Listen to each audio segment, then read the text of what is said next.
انہیں جانا انہیں مانا نہ رکھا غیر سے کام، للہ الحمد میں دنیا سے مسلمان گیا۔ آج مجھے بے پناہ مسرت ہے کہ آج میں آپ کے اس ادارے میں گلوبل اکیڈمی میں حاضر ہوں۔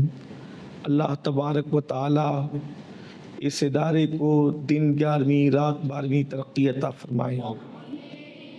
حضرت مولانا بشیر نظامی صاحب اور ان کی پوری ٹیم کو میں ہدیہ تبریک پیش کرتا ہوں اور بصمیم قلب مبارکباد پیش کرتا ہوں اور دعا گو ہوں کہ اللہ اس پوری ٹیم کو نظر بد سے محفوظ فرمائے۔ آپ سب یہاں اپنے گھر کو چھوڑ کر، اپنے ماں باپ کو چھوڑ کر، اپنے دوستوں کو چھوڑ کر یہاں پر آئے۔ یہاں آنے کا مقصد کیا ہے؟ کس مقصد کے لیے آپ سب کچھ چھوڑ کر آئیں؟ یہ عمر دوستوں کے ساتھ کھیلنے کی ہے، یہ عمر ماں باپ کا پیار سمیٹنے کی ہے، یہ عمر انجوائے کرنے کی ہے، یہ عمر باغوں میں گھومنے پھرنے کی ہے، پکنک کرنے کی ہے، ایسا لوگ کہتے ہیں۔ لیکن یہ ساری قربانیاں آپ دے کر کے علم حاصل کرنے، ایجوکیشن کے لیے یہاں پر آئے۔ تو آپ نے جب سب کچھ چھوڑا ہے تو آپ کو یہ معلوم ہونا چاہیے کہ مقصد آپ کا یہاں پر تعلیم ہے، علم ہے۔ اور علم اتنی بڑی چیز ہے کہ اللہ تبارک و تعالیٰ نے نماز سے پہلے، روزے سے پہلے، حج سے پہلے، زکوٰۃ سے پہلے، سارے احکامات سے پہلے اللہ پاک نے قرآن میں جس آیہ کریمہ کا نزول فرمایا وہ ہے اقرا، پڑھیے، یعنی جس کا تعلق پڑھنے سے ہے، تعلیم سے ہے۔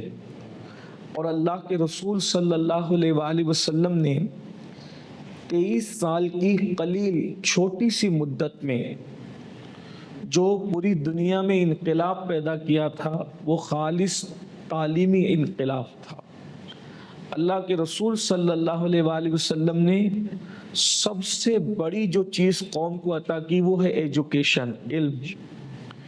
اور جب اللہ کے رسول علیہ السلام نے نبوت کا اعلان کیا تھا تو عرب میں صرف 10-20 لوگ لکھنا پڑھنا جانتے تھے، اور جب اللہ کے رسول علیہ السلام نے پردہ فرمایا 23 سال کے بعد تو اللہ کے رسول علیہ السلام نے 1,24,000 لوگوں کے ہاتھوں میں قلم عطا کر دیا تھا۔ یعنی یہ علمی انقلاب تھا۔ اور تعلیمی دور میں سب سے قیمتی چیز جو ہوتی ہے وہ ہوتی ہے وقت کی اہمیت۔ آپ زندگی بھر اچھی گاڑیوں میں گھوم سکتے ہیں، آپ زندگی بھر اچھے کھانے کھا سکتے ہیں، آپ زندگی بھر پکنک کر سکتے ہیں، آپ زندگی بھر انجوائے کر سکتے ہیں، لیکن تعلیم کا یہ جو پیریڈ ہے، جو تعلیم حاصل کرنے کے جو اوقات ہیں، یہ جو وقت ہے، یہ پلٹ کر دوبارہ پھر آپ کی زندگی میں نہیں آئے گا۔ اس سلسلے میں مجھے ایک بہت خوبصورت سا واقعہ یاد آیا کہ ہمیشہ وقت کی قدر کرنی چاہیے۔ وقت بہت قیمتی ہوتا ہے۔ دنیا کی ہر چیز جانے کے بعد واپس آتی ہے، وقت جانے کے بعد کبھی واپس نہیں آتا۔ اور کسی بھی چیز کو پرائیورٹی نہیں دینا چاہیے تعلیم کے وقت میں، ایجوکیشن کے وقت میں، پڑھنے کے وقت میں، تو آپ بڑے انسان بن سکتے ہیں۔ دنیا میں بہت سے لوگ ہیں کہ کچھ بچے یہ سوچتے ہیں کہ میرا باپ تو بہت مالدار ہے، میں پڑھ کے کیا کروں گا۔ اچھی طرح یاد رکھنا، بادشاہوں کی اولاد بھیک مانگتے ہوئے دیکھی گئی، یہ تاریخ ہے۔ اگر آپ ہسٹری کا مطالعہ کریں گے، پڑھیں گے، آپ اس کی اسٹڈی کریں گے تو آپ کو پتہ چلے گا بڑے بڑے بادشاہوں کی اولاد نے علم حاصل نہیں کیا تو بادشاہت چلی گئی، لیکن جو ہے وہ بعد میں ان کو بھیک مانگنا پڑا۔ تو دولت جا سکتی ہے، علم کبھی نہیں جاتا، اور سیکھا ہوا علم کبھی نہ کبھی ضرور کام آتا ہے۔ تو اس کے لیے ہمیں بہت فوکس کرنا چاہیے. شادیوں کے لیے چھٹی لینا, کہ دور دور کے رشتہ داروں کے لیے چھٹی لینا, تعلیم کا نقصان کرنا, یہ نہیں ہونا چاہیے. بڑا انسان بننے کے لیے بڑی محنت چاہیے. جو بڑی محنت کرتے ہیں وہ بڑے انسان بنتے ہیں, اور اللہ کسی کی بھی محنت کو ضائع نہیں کرتا. ایک مرتبہ کا واقعہ ہے, مدینہ منورہ کی بات ہے.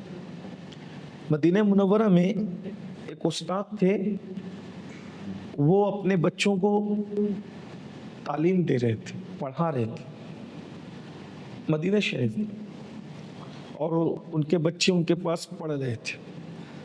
ایسے میں ایک آواز بلند ہوتی ہے, ہاتھی آیا, ہاتھی آیا.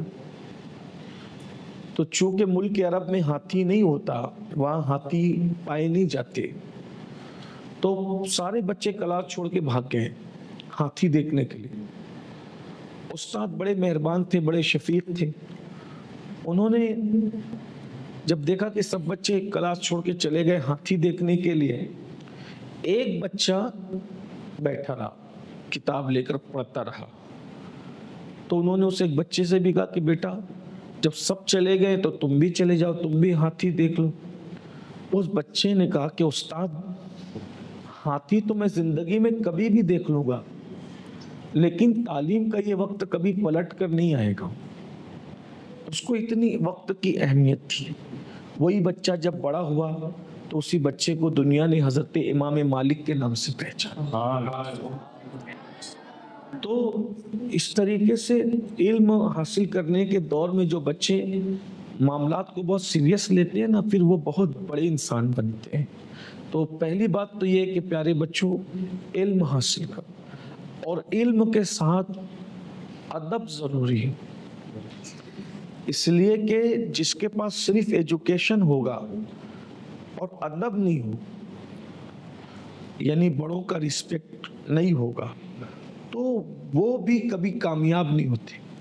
کبھی کبھی ایسا ہوتا ہے کہ سالوں کی محنت آپ کو اس مقام پر نہیں پہنچاتی جہاں آپ کو ادب پہنچاتا ہے.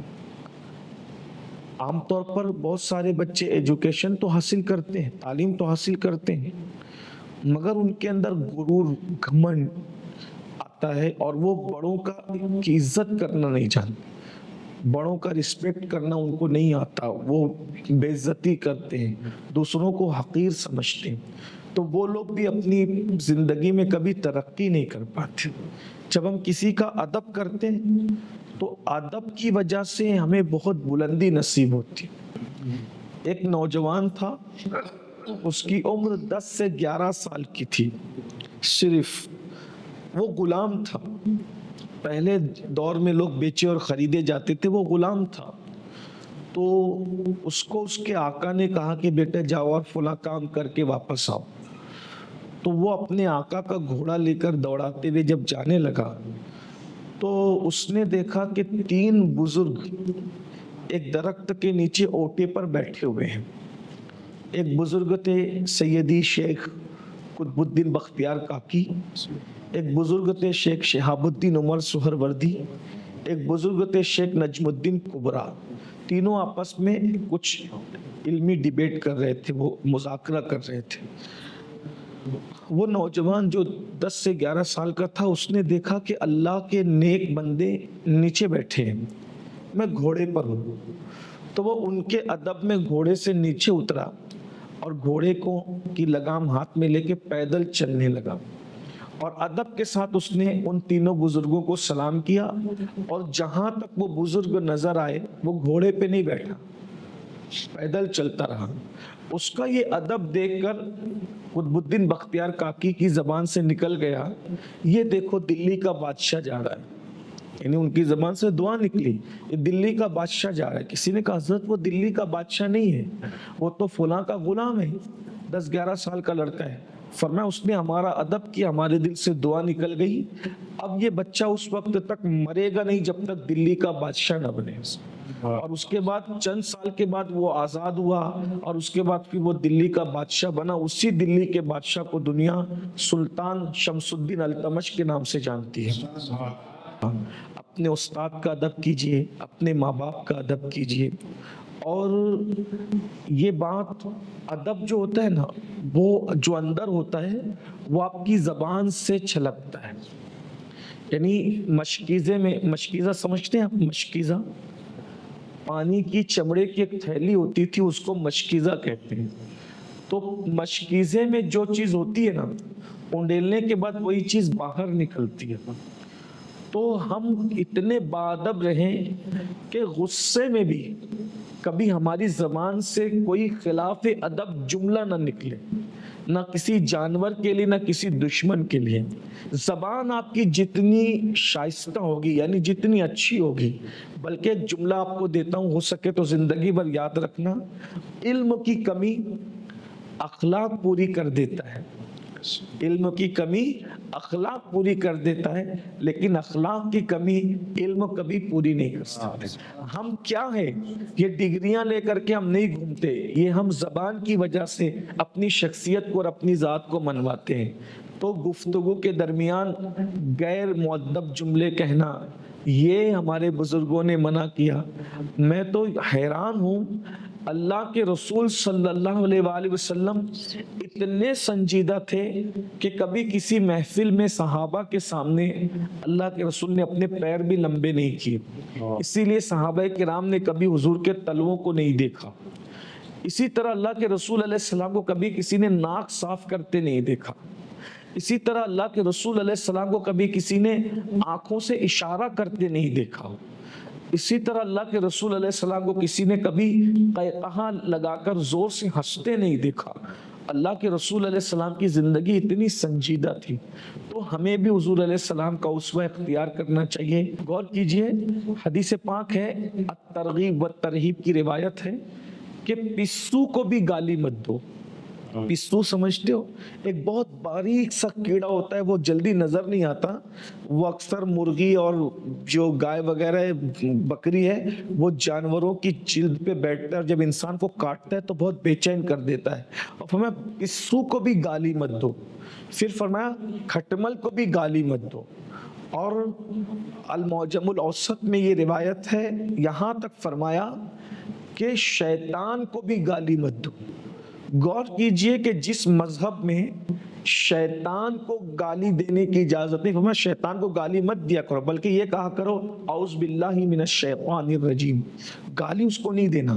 اب جس مذہب نے شیطان کو گالی دینے کی اجازت نہیں دی ہے، وہ مذہب کسی انسان کو، کسی مسلمان کو، کسی دوست کو، کسی بھائی کو، کسی بہن کو، کسی کلاس میٹ کو گالی دینے کی اجازت کیسے دے سکتا ہے؟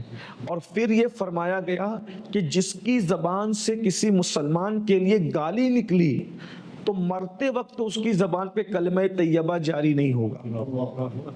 اور آج ہمارے سماج میں گالی جو ہے وہ ہمارا تکیہ کلام بنا ہوا ہے. ہماری زبان پر آتا ہے، ہم اس کو ہلکا بھی نہیں سمجھتے، کم بھی نہیں سمجھتے. تو یاد رکھیے کہ صرف علم نہیں بلکہ اخلاق کی طرف بھی توجہ دیجیے. بس جاتے جاتے دو جملے کہہ کر میں اپنی بات پوری کروں. ہمیشہ یاد رکھنا کہ اگر اپنے آپ کو قیمتی بنانا ہے تو کبھی کسی پہ بوجھ نہیں بننا، ہمیشہ لوگوں کی ضرورت بننا. جب آپ بوجھ بنتے ہو تو لوگ آپ کو یعنی ناکار دیتے ہیں، لوگ آپ کو ریجیکٹ کر دیتے ہیں، لوگ آپ کو نظر انداز کر دیتے ہیں. اور جب آپ لوگوں کی ضرورت بنتے ہیں تو لوگ آپ کی عزت کرنے پر، اپنا بنانے پر مجبور ہوتے ہیں. جیسے دیکھیے کیڑے دو طرح کے ہیں. کبھی آپ نے کسی کو کیڑے کی عزت کرتے دیکھا ہے؟ میری بات اگر سمجھ میں آ رہی تو آپ جواب دیں. کیا کبھی آپ نے کسی کو کیڑے کی عزت کرتے دیکھا ہے؟ اگر آپ کے گجرات میں کیڑوں کی عزت کی جاتی ہو تو مجھے بھی بتائیں، میں بھی جا کر دیکھوں. کیڑوں کی کوئی عزت کرتا ہے؟ بولو. نہیں کرتا. لیکن آپ کے ٹیچر نے آپ کو پڑھایا ہوگا کہ ایک کیڑا ایسا ہے جس کو ریشم کا کیڑا کہتے ہیں. کیڑا تو اس کو بھی کہتے ہیں، وہ بھی کیڑا ہی کہلاتا ہے، لیکن وہ ریشم کا کیڑا ہے. آپ کو ٹیچروں نے بتایا ہوگا کہ اس کی فارمنگ کی جاتی ہے اور اس کو فارم کے اندر ریشم کے کیڑوں کو پالا جاتا ہے. ریشم سمجھتے ہیں نا؟ ہے سلک، سمجھتے، اس کا کیڑا پالا جاتا ہے، بڑے بڑے فارم بنا کر کے اس کو پالتے ہیں، تو سب کیڑے مارے جاتے ہیں، ریشم کا کیڑا کیوں پالا جاتا ہے؟ تو وجہ یہ کہ سارے کیڑے بوجھ ہیں، اس سے بیماری پھیلتی ہے، اور ریشم کا کیڑا لوگوں کو ریشم دیتا ہے، تو یہ سارے کیڑے بوجھ ہے اور وہ کیڑا ضرورت ہے، تو کیڑا ہو کر لوگ اس کو پالنے پر مجبور ہیں، اور وہ قیمتی بکتا بھی ہے، تو جب کیڑا اگر لوگوں کی ضرورت بنے تو لوگ اس کو عزت کے ساتھ پالنے پر مجبور ہو جائے، اگر انسان لوگوں کی ضرورت بن جائے تو پھر اس کا مقام کتنا بلند ہوگا۔ تو اس لیے ہمیشہ لوگوں کی ضرورت بننا، اگر آپ بوجھ بنتے ہو، جب بچہ 2 سال کا ہوتا ہے، ہلکا ہوتا ہے تو ماں باپ اٹھاتے ہیں، لیکن وہی بچہ 4 سال کا ہو کر کے وزنی ہو جاتا ہے، بوجھ ہو جاتا ہے، تو پھر ماں باپ اس کو اٹھاتے نہیں بلکہ گود سے اتار دیتے ہیں۔ تو پیارے بچوں، ہمیشہ لوگوں کی ضرورت بنو، دور کتنا بھی تعصب کا ہوگا، جب آپ قوم کی ضرورت بنو گے نا تو قوم آپ کو سر پہ اٹھانے کے لیے مجبور ہوگی۔ آپ نے دیکھا عبد الکلام، اے پی جے عبد الکلام، آپ نے ہمارے ملک کے کیا تھے بتاؤ؟ ہاں، مسلمان تھے، تعصب کے دور میں لوگوں نے ان کو صدر جمہوریہ بنایا۔ کیوں بنایا؟ اس لیے کہ تعصب ہزار تھا لیکن ان کی کوالٹی ایسی تھی، ان کی صلاحیت ایسی تھی کہ لوگ ان کو صدر جمہوریہ بنانے پر مجبور ہو گئے۔ تو پیارے بچوں، ہمیشہ قوم کی ضرورت بنیے اور اپنی ذات سے قوم کو فائدہ پہنچائیے، اور قوم کی ضرورت بننے کے لیے آپ کے اندر معلومات، ایجوکیشن، علم، اخلاق اور قوم کی خدمت کرنے کا ایک جذبہ ہونا چاہیے۔ انشاءاللہ ہر فرد آپ کو عزت کی نگاہ سے دیکھے گا۔ اللہ پاک سے دعا کرتا ہوں اللہ آپ سب کو خوب ترقی دے، بڑا آدمی بنائے، بڑی بڑی ڈگریاں اللہ آپ لوگوں کو عطا فرمائے، آپ سب کے نصیبے بلند فرمائے، اس لیے کہ آپ ہمارے قوم کا مستقبل ہو، ہماری قوم کے بچے ہماری قوم کا مستقبل ہے، یہ آگے بڑھیں گے تو ہماری قوم آگے بڑھے گی۔ حتی الامکان پیارے بچوں، موبائل سے اپنے آپ کو دور رکھو، موبائل کے استعمال سے اپنے آپ کو دور رکھو، جتنا آپ موبائل اور سوشل میڈیا سے دور رہیں گے اتنا آپ ترقی کریں گے، اس لیے کہ یہ سوشل میڈیا یا موبائل وقت کو کھانے میں ایسا ہے جیسے آگ لکڑی کو کھا جاتی ہے، ویسے یہ موبائل ہمارے ٹائم کو کھا جاتا ہے، پتہ بھی نہیں چلتا، اس لیے پڑھائی کے دور میں بھرپور توجہ دیجیے یہ ساری چیزیں۔ اور ایک آخری بات میں آپ سب کو نصیحت کرتا ہوں، ہمیشہ سلام کرنے کی پابندی کیجیے، سلام کیجیے، کمرے میں جائیے سلام کیجیے، چھوٹا بندہ ملے سلام کیجیے، بڑا انسان ملے سلام کیجیے، غریب ہو سلام کیجیے، امیر ہو سلام کیجیے، جس بھی مسلمان کو دیکھے سلام کیجیے، کیونکہ اللہ کے رسول صلی اللہ علیہ وآلہ وسلم نے سلام کی بڑی فضیلت بیان فرمائی ہے، اور آپ حضرات ہمیشہ اور سلام کرنے میں پہل کیجیے، کسی کو بھی موقع مت دیجیے سلام کرنے کے لیے، آپ خود سے سلام کریں، یہ اللہ کے رسول صلی اللہ علیہ وآلہ وسلم کی سنت ہے، اور آگے بڑھ کے سلام کیجیے، کیونکہ آقا علیہ الصلوۃ والتسلیم ہے کہ سلام کو عام کرو، کس کو کرو سلام؟ من عرفت ولم تعرف، کہ جس کو پہچانتے ہو اس کو بھی سلام کرو، جس کو نہیں پہچانتے اس کو بھی سلام کرو۔ سلام کرنے سے دل میں محبتیں پیدا ہوتی ہیں، سلام کرنے سے کینہ دور ہوتا ہے، سلام کرنے سے انسان کا تکبر ٹوٹتا ہے، سلام کرنے سے برکتیں ہوتی ہیں، اور سلام وہ سنت ہے کہ آدم علیہ السلام نے جو سب سے پہلا کام کیا تھا روح جسم میں آنے کے بعد، وہ یہ کہ آپ نے فرشتوں کو سلام کیا تھا، اور جو سلام کو عام کرتا ہے اس کے لیے سلامتی لازم ہو جاتی ہے۔ میں اسی بات پر اپنی گفتگو کو تمام کرتا ہوں، دعاؤں کے ساتھ بار دیگر میں حضرت مولانا بشیر صاحب اور آپ کے جو پرنسپل ہیں ان کو، اور آپ کے تمام ٹیچرز کو اور علماء کو، سب کو مبارکباد، نیک خواہشات پیش کرتا ہوں، ہماری دعائیں آپ کے ساتھ ہے۔